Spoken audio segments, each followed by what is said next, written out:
According to Oxford Dictionary, evolution is the gradual change and development of plants, animals, etc. over time as their environments change. This was first observed by Charles Darwin, and he was the first to complete a fully formed theory of evolution. There are many reasons why people don't believe in evolution. One of them is they don't think that there is enough evidence, which is really not true because there's enormous amounts of evidence to support the theory. A good example of the evidence that we have could be humans and how they have evolved. We no longer use some of our organs, so they're vestigial, organs that we don't use or need anymore and eventually aren't born with. This includes like a tail or your appendix. Another reason why people don't believe in evolution could be because of how they were raised. They might not have been raised to think that evolution was true. It could also be because of their religious beliefs. People believe that we were created in God's image, so evolution can't be possible. Another reason would be because they don't want to accept the fact that we were born or descended from primates, which is kind of a silly reason why not to believe something.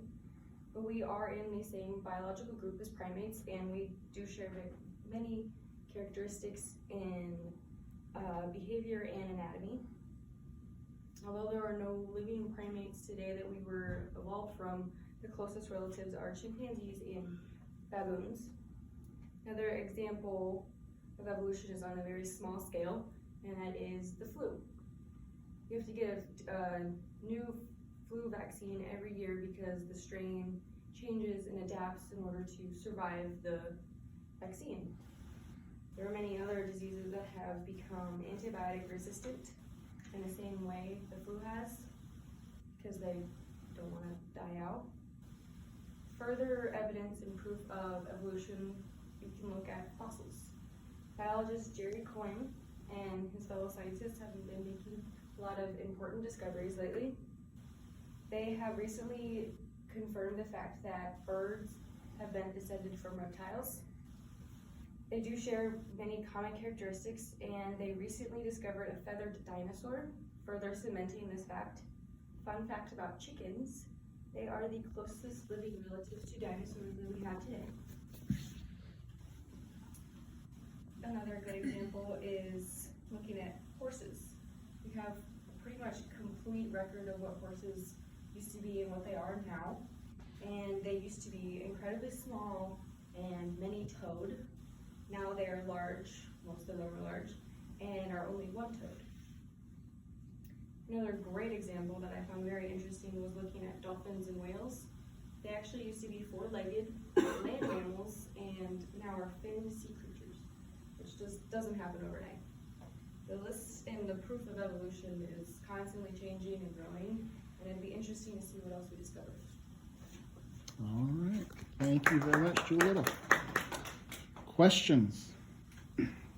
Do you believe like that we came from like primates or like God?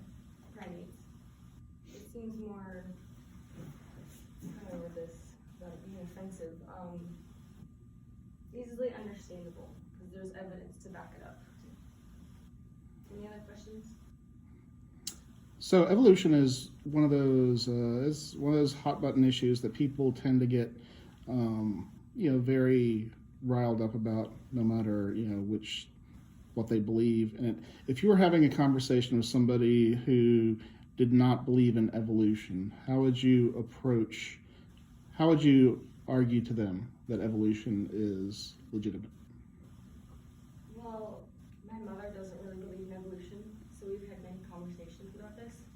And I usually just start with the whole, we don't have exact proof and existence of God and that He created us, so how about another alternative? And it might not be exactly the way we know it, but it is at least something similar to us evolving from some sort of primate into what we are today. You can see it on many other animals and plants, so it doesn't seem like we would be the only exclusion in that. Okay. Any other questions? All right, thank you.